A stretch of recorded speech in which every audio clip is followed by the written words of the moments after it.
Muy buenos días, alumnos del segundo medio. Qué alegría de poder dirigirme a ustedes. Espero que estén súper bien en sus casas y se estén cuidando. Nuevamente vamos a hablar de ciencia. Hoy tenemos a la asignatura de química. Miren, tengo el siguiente ejercicio. Tengo agua, tengo sal. Y si yo echo un poquito de sal acá y revuelvo,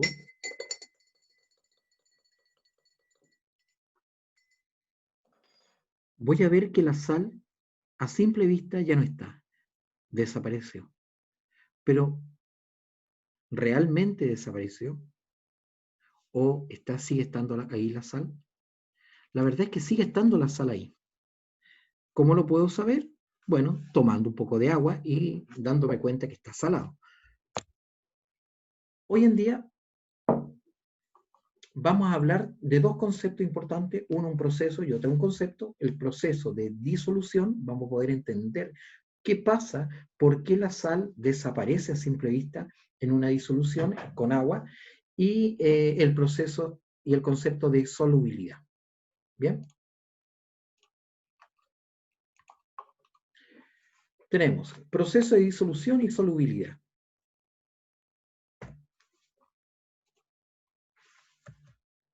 El objetivo es explicar estos dos, primero el proceso y explicar el concepto.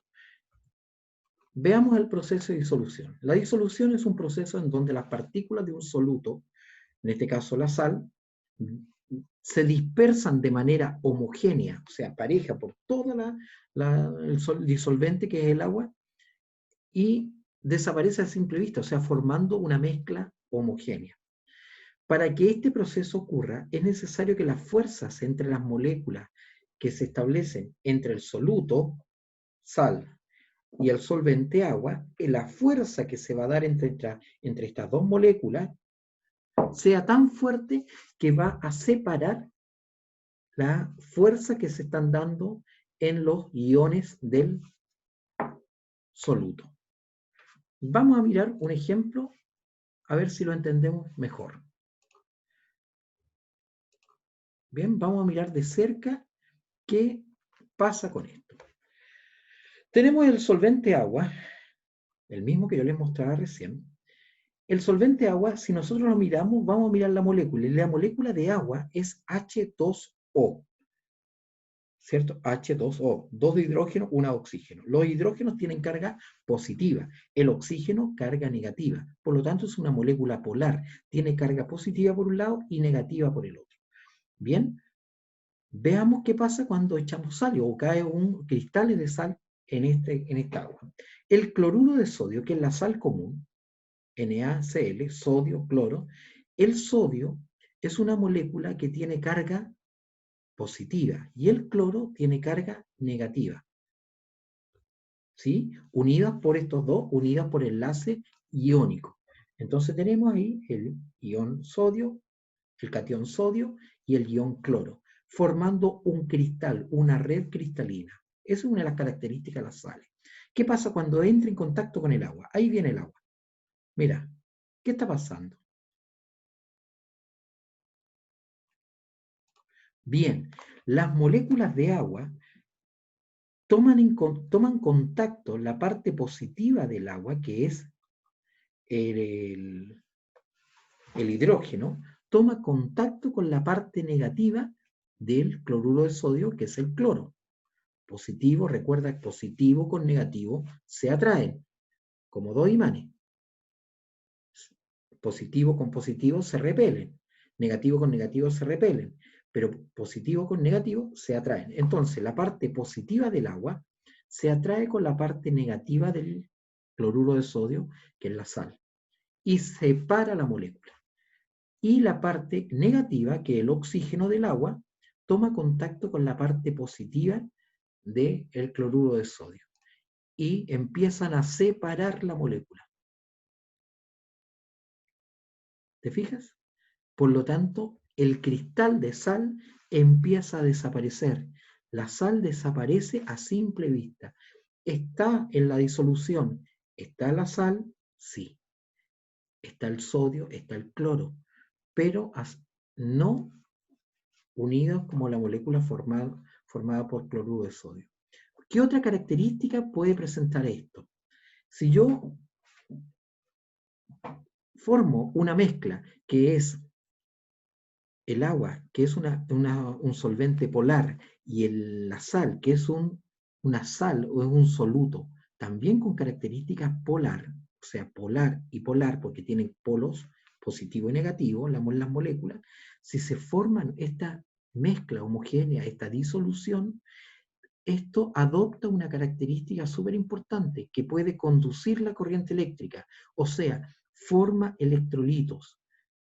¿Qué quiere decir esto? ¿Cómo lo puedo comprobar? Mira, tengo un dispositivo, una lámpara aquí con una ampolletita y tiene los dos cables, o sea, el circuito está interrumpido. Dos electrodos, una parte positiva y una parte negativa. Y está interrumpido. Por lo tanto, no se prende la ampolletita. Pero en el momento que entra en contacto con la solución, la ampolletita se va a prender. ¿Por qué? Porque va a existir paso de la corriente eléctrica, o sea, va a existir conductividad. Y esa es una de las características que adoptan este tipo de soluciones, que pueden conducir la corriente eléctrica. ¿Por qué? Porque se pueden formar electrolitos. Bueno, ese es el proceso de disolución. Bien, veamos qué es lo que es solubilidad. La solubilidad es la medida máxima de soluto que se puede disolver en un disolvente dado. Si yo tomo este mismo ejemplo de agua y le empiezo a echar sal, ¿cierto? Va a llegar un momento en que ya voy a revolver y la sal va a empezar a aparecer acá abajo, ¿cierto? O sea, ya no puede disolverse más la sal en el agua. Por lo tanto, alcanzó su solubilidad. Ese es el punto máximo. Ya no se puede disolver más sal. Perfecto. Por lo tanto, por ejemplo, si decimos que la solubilidad del azúcar, sacarosa, en agua es aproximadamente 200 gramos de sacarosa en 100 gramos de agua a 25 grados de temperatura, ¿cierto? Esto es importante porque la temperatura va a variar este factor, esta solubilidad. Si yo quiero disolver, no 200, quiero disolver 250, ¿qué voy a esperar? Que los 50 restantes, porque esta es la máxima solubilidad, que los 50 que restantes van a empezar a aparecer en el fondo, ¿cierto? Porque ya alcanzó la solubilidad era de 200.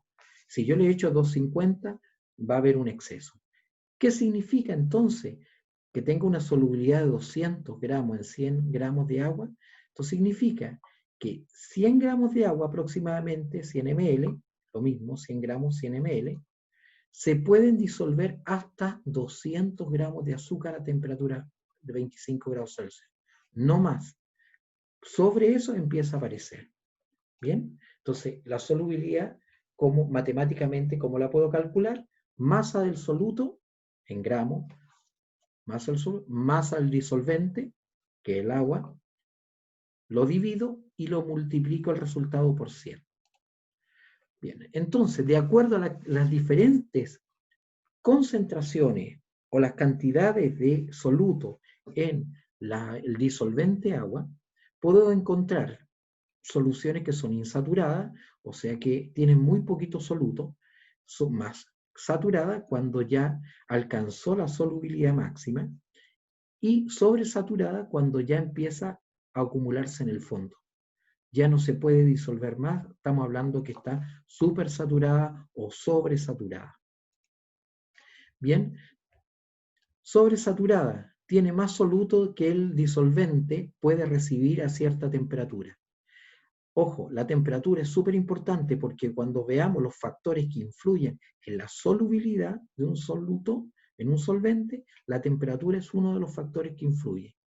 Si yo aumento la temperatura, para que vamos avanzando un poquito en el contenido, aumento la temperatura, la solubilidad se puede disolver más sal o azúcar en el agua, en la misma cantidad de agua, pero estoy aumentando la temperatura. Bien, ahora si mantengo la misma temperatura, los 25 grados, siempre esa disolución va a alcanzar una solubilidad máxima. ¿Ya? Una disolución saturada tiene la cantidad máxima de soluto que puede disolverse o aceptar el disolvente, a temperatura, obviamente, 25 grados o estándar. ¿Y qué pasa con los insaturados? Tiene una cantidad de soluto menor a la que el disolvente es capaz de disolver. O sea, todavía le puedo seguir echando soluto a la solución, ¿cierto? Y no va a aparecer en el fondo, no va a estar saturada. Es cuando nosotros nos preparamos un té, le echamos una cucharada de azúcar al té y lo encontramos desabrido. Todavía es una disolución insaturada. Pero cuando ya alcanzó las 5 cucharadas de azúcar y ya alcanzó el gusto agradable y ya no está saturada, ya no puedo seguir echándole más, porque si le echo, no 5, le echo 6, una cucharada más, lo que voy a encontrar es que el azúcar va a empezar a quedar en el fondo de la taza y va a ser mucho, ¿cierto? Eso es sobresaturada. Bien, entonces, ideas clave, que la concentración de la disolución va de menor a mayor. Más concentrado quiere decir que hay más soluto.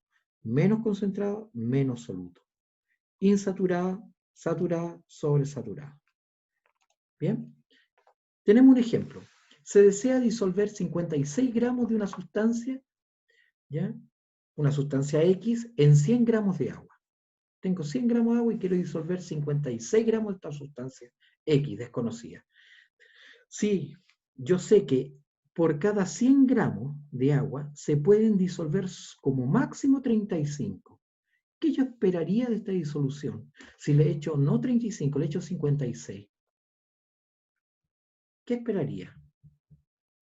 Bien, que tuviéramos una disolución sobresaturada. O sea que este es el máximo 35 y si le eché 56, obviamente que aquí hay una diferencia importante que va a empezar a quedar en el fondo de la disolución, y eso quiere decir que estamos hablando de una disolución sobresaturada.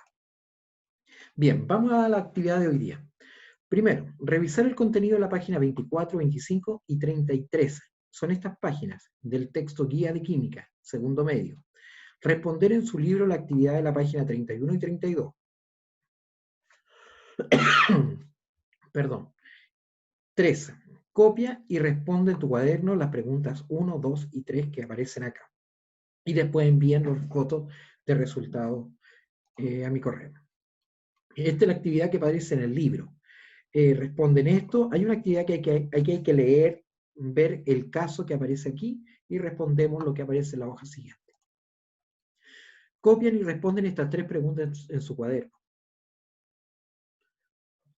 Bien. Y lo envían a mi correo. Bueno, muchachos, eso ha sido todo por hoy. Nos estamos viendo. Espero que estén súper bien y que se estén cuidando. Un abrazo. Nos vemos.